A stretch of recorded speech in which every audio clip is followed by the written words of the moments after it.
Good morning, my name's Paddy Nixon and I'm the Vice-Chancellor here at the University of Canberra, and I'm here to speak with Michelle Grattan about a week in politics. Good morning, Michelle. Hi Paddy, and a big budget week it's been. Absolutely a big in all senses, big budget and a big political week. Yeah, and of course, that's right, Josh Frydenberg handed down his budget, and it was a big spending budget. I think there was, with a fundamental aim of getting unemployment down below 4.5% by mid-2024. There was 18 billion on aged care, there was tax cuts for low and middle income earners, and a focus on women. And as promised, no return to austerity, so something like there's going to be deficits for a long time to come. But can we start with Anthony Albanese, who made his budget reply with a $10 billion housing plan. How do we rate that budget reply?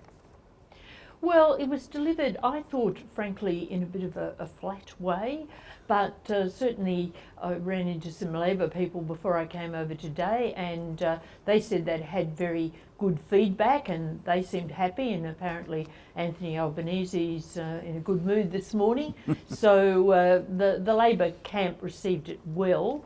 It had several measures, but the big one was this housing fund, which would be off budget, would be managed by the Future Fund people, the guardians of that, as they're called, and it would build social and affordable housing, and there would be priority for women who are escaping domestic violence, older women who find themselves potentially homeless because they haven't enough resources in retirement. And also with the affordable housing, there would be houses for frontline workers, people who've been critical during the pandemic, like policemen, nurses, cleaners and so on, who often have to travel a very long way to their work because they can't afford housing close by their jobs. Now, I think that this will be quite popular. Obviously, it goes to Labor's base in particular. It shouldn't be seen as some big election launch type policy. Rather, it's just one measure that Labor's putting out there in terms of getting policy out well before the election. And when we get closer to the election, we can expect much more for the aspirational voters and a broader range of policies. But in budget replies these days, we've come to expect much more than we used to a decade or two ago. So there's got to be some policy, and this seemed a quite worthy and useful policy for Labor to get out there. And as I was listening to the budget announcement by Josh Frydenberg, I was thinking about Labor, and actually many of the things that Labor would expect to have done were in Josh Frydenberg's Labor-like, they call it. Labor-like, yes, absolutely. Has that challenged them in development in their budgets, budget reply? It has meant that Labor has less room, not just in the reply, but more generally for the election, because the Liberals have shifted onto Labor territory. Some of this was inevitable. For example, the Royal Commission on Aged Care found the aged care system, as we know, in a parlous state, and that had to be done. But in some other areas, the government has taken up policies that were more associated, I think, with the left side of politics. That makes it difficult for Labor. But there's also an opportunity in this budget for Labor, because it's not a budget that goes into fiscal repair or addresses the debt. So I would imagine that what Labor will say as it nears the election is, well, they're being nice to you now, but wait until after the election. If the coalition win, then they will be back into cuts and savings, and we must attack the deficit, we must attack the debt. So there's a scare campaign in the making there. Yes, and of course that begs the question, was this an election budget? Look, in its wake, there's been speculation that the election could well be this year, and that speculation's grown in the last few days, obviously. But Scott Morrison's still saying next year. I think personally that the government still has quite a lot of preparations to go, things to do. I might be quite wrong on this. Predicting elections is a very hazardous thing, Paddy. Yes, absolutely. But my betting would still be on next year. Having said that, this is a budget that lays the basis for the election, whenever that election is. And so the government can say, well, we're doing a whole range of things. It's extended tax cuts for low and middle income earners for another year. It of course has the more controversial tax cuts for high income earners or higher income earners in the pipeline. They're coming a way off. That puts some pressure on Labor, incidentally, because they're legislated whether to say they would try to de-legislate them. And one thing that I noticed in the budget was a change in language. They're starting to say, well, we won't reopen the borders till middle of next year. Starting to actually raise the profile of the threat of the virus again, rather than return to normality. Is this sort of introducing fear to justify the budget? I thought that was a particularly interesting aspect of the week, because when you heard ministers, it wasn't just the Prime Minister talking up this fear factor, it was the Treasurer, it was other ministers, it was clearly well in the talking points. Now, Scott Morrison has been one to try to downplay the fear factor, say we must get back to normality as soon as we can, we've got to live with the virus. So it was an interesting change of tone from him. I think it is partly to justify this really big spending budget. I think it's also to sort of pave the way for the election pitch. We're keeping you safe.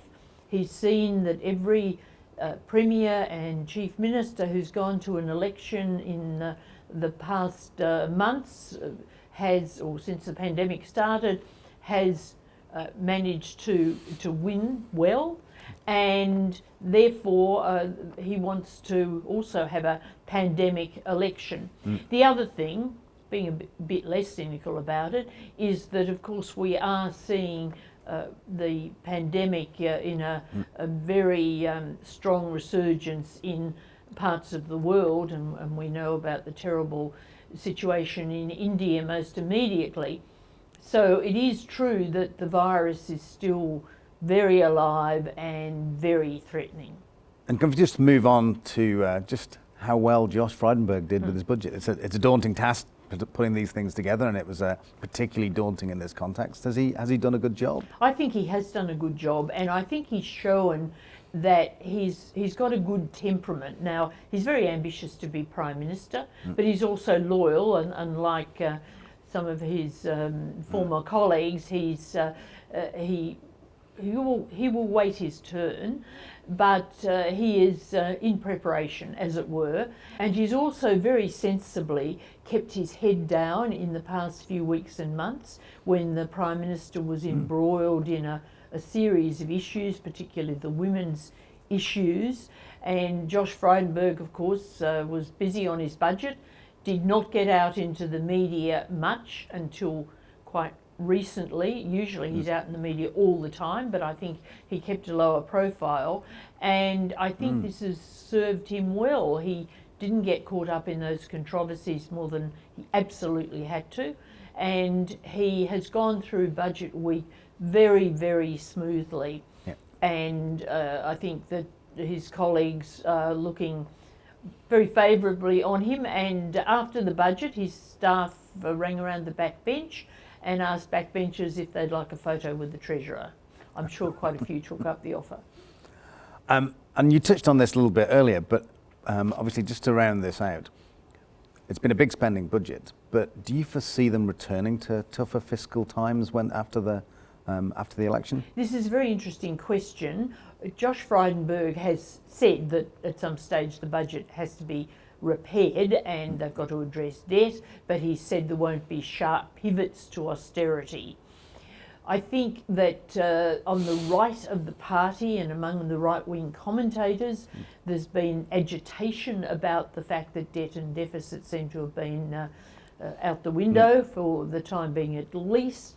and they worry that this could mean an actual change of priorities in the longer term, that the coalition is changing its spots. Now, I mentioned the scare campaign by Labor, which will say, well, they're not changing their spots, they're just, putting on a coverall for a while. But I think that they will return to trying to get the budget in order, probably earlier than might be anticipated at the moment. And I think that they will want to change this timetable, which on the budget papers doesn't have a surplus for a decade. Yeah. Now, I can't see the Liberals wanting to live with that. And so I think that we will see tougher budgets if they're re-elected into the next term. And I guess the internal argument will be over the degree of that toughness and where the cuts come. In fact, I think I listened to Jos Frydenberg's speech, and I think 4 times he quoted his mentor, John Howard, and said, the advice he gave me was, in times of crisis, ideologies don't matter. And I think that's probably played out in this budget, but they will return to it at some point. Yes, and it depends, of course, how long you define the crisis going on for, and as I say, then how strongly you make the turn to the next course. And one of the interesting things in the election campaign, of course, will be that they will be closely questioned about their plans. What are you going to cut? Can you guarantee that this program won't go? And we remember what happened to Tony Abbott in the 2013 election, when he said no cuts to health, no cuts to education, no cuts to the ABC, and then we got the 2014 budget. And of course, that's a salutary lesson that if you say one thing, do another, the voters don't necessarily forget. Well, that's a nice point to finish on. And look, as always, it's been spectacular to talk to you, Michelle. Thank you very much. Talk again soon. Absolutely.